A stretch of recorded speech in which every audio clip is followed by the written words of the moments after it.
Welcome back everybody, Gonzalez Bros Entertainment, and today I return with the movie review, and I will be discussing Star Wars The Last Jedi. It's spoiler free, so don't worry, none of the big stuff will be revealed. Out of the movie theater, I knew that I really liked this movie, but I wasn't sure how much. There is so much that gets thrown at you that you really need to take some time to process it before you gather your thoughts and your feelings about the film. Opening sequence, I was really drawn back into this world, and I like the way they chose to go about it. And I know some people may have an issue with the comedy that was presented in this first scene, but I think it really stayed on tone, on theme with this character they chose to open the movie with. This scene really sets the tone for the rest of the movie. It's going to be dark, it's going to be a little bit bleak for our heroes, but Rian Johnson isn't afraid to mix in a little humor in between these more dramatic scenes. This initial sequence, I could understand why people may have issues with what comes with the rest of the film, because truly this movie goes where no Star Wars movie has ever gone before, making some interesting choices. For the most part, I didn't have much of an issue with the choices that were made. Yes, they're different. Yes, they're bold.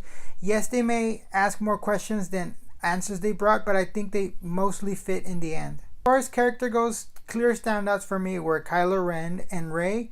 But also, I really like what they did with Poe. There's some really stand-up and cheer types of moments that we didn't get from the first film. The classic character goes, I really liked what they did with one character in particular. Without getting into spoilers territory, I really got to keep it that vague. And as far as for the other character, I understand why people may have issue with it, but I think in the end, when the story arc closes, you're going to be satisfied with the storyline overall.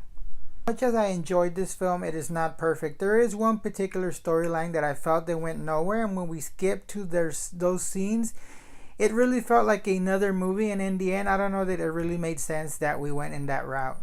This movie is slower paced than Rogue One, but when the film hits its stride, it delivers some of the most jaw-dropping and breathtaking scenes you have ever seen in a Star Wars moment. What we get to witness here are clearly going to be iconic moments that are going to be talked about forever. The movie is far from perfect, but the good outweighs the bad by such a significant amount that after thinking about it, marinating about it, processing it, I really enjoyed this film, and it's going to rank pretty high up there in the Star Wars saga for me.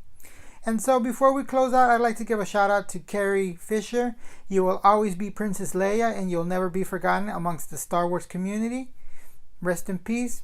So this is GB saying, may the Force be with you.